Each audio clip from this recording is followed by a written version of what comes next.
The 2021 playoffs are over, the Braves are the champs, and it's time to look back at the 5 best games from this past October. Let's start by looking at some great games that couldn't crack the list. The Dodgers and Cardinals got the NL slate off to a great start.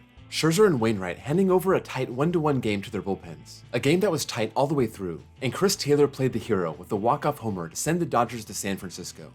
Game 3 of that series was a nail-biter, a 1-0 win for the Giants on an Evan Longoria homer off Max Scherzer, and this leaping catch from Brandon Crawford off the bat of Mookie Betts killed the Dodgers' best chance at evening the score.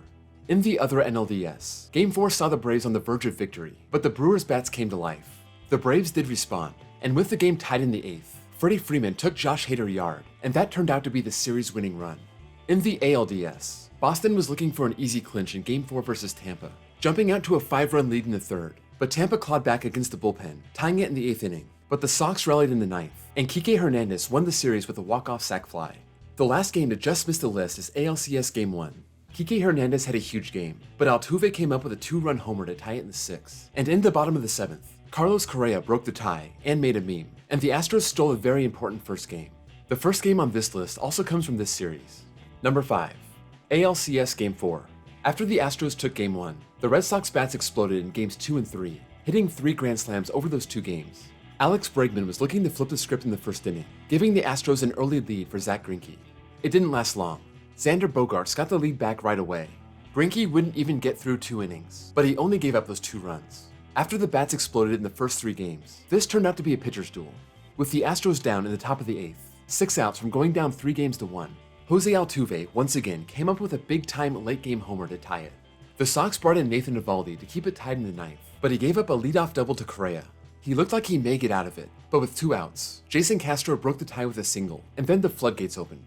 Brantley knocked in 3 more with a double, and they got 3 more before it was all over. It may not have been the most dramatic finish, but the late inning comeback saved the series for the Astros, and that set the tone for the last 2 games. The Astros would outscore the Red Sox 14-1. Number 4. ALDS Game 3. With the series tied at 1 apiece, Game 3 was pivotal for Boston and Tampa. The offense came out swinging, with Austin Meadows hitting a 2-run homer in the first, and Kyle Schwarber coming back with a leadoff bomb. The red-hot Kike Hernandez got a 6th straight hit, tying the game in the 3rd. Devers put them ahead, and Kike's 7th straight hit went over the monster. The Rays found themselves down 2 runs in the 8th, but Wander Franco cut the lead in half, hitting his first career postseason homer to start the inning, and playoff stud Randy Arozarena doubled in the tying run. The game wasn't even close to being over.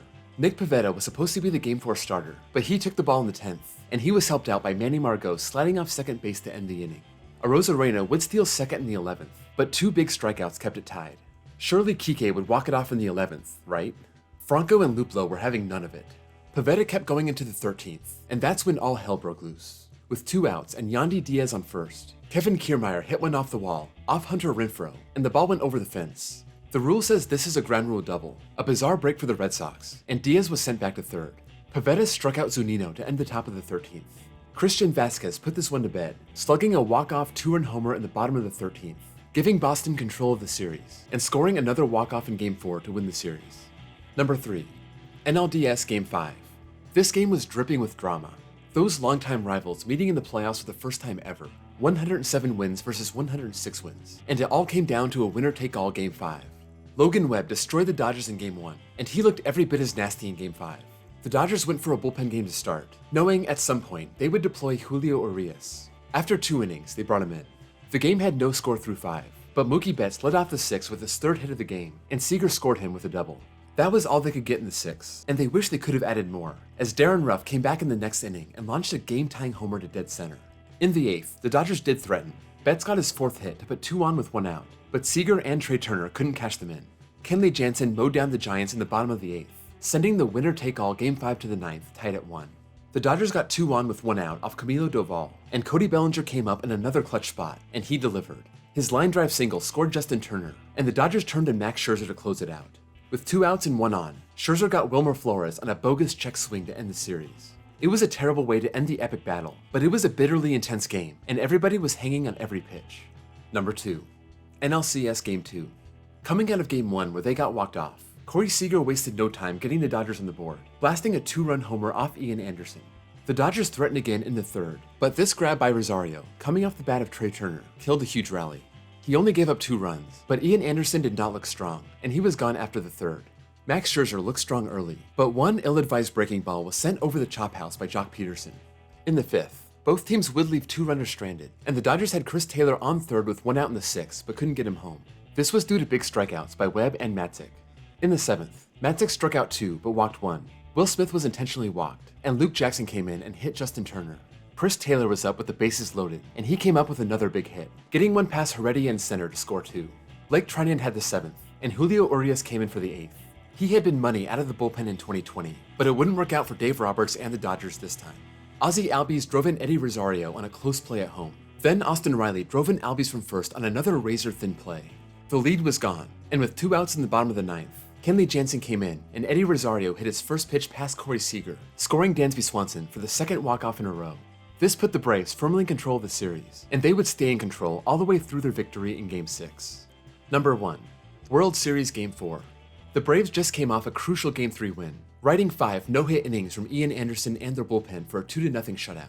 In Game 4, they would start a guy who had never started a major league game in his life. Dylan Lee made history by making his first ever start in a World Series game. It didn't go well.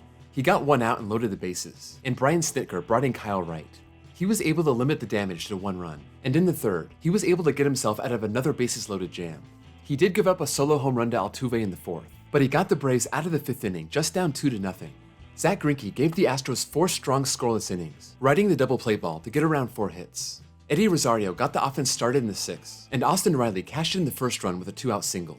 Down by a run in the bottom of the 7th, Dansby Swanson went opposite field off Christian Javier to tie it, and World Series MVP Jorge Soler came up next as a pinch hitter, hitting a line drive right over the glove of Yordan Alvarez for the go-ahead home run.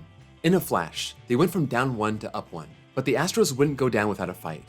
Jose Altuve was looking for extra bases off Luke Jackson, but Eddie Rosario made this insane catch to end the 8th. Will Smith shut the door in the 9th, pulling off the drama-filled come-from-behind win, and setting up the Braves with a 3-1 series lead. Those are my top 5 games from the 2021 MLB playoffs. Let me know what you think and what you may have changed around. Before you go, be sure to drop a like, it really helps me out, and give me a sub if you're a baseball fan and love watching stuff like this. Thank you all for watching, and I'll see you all next time.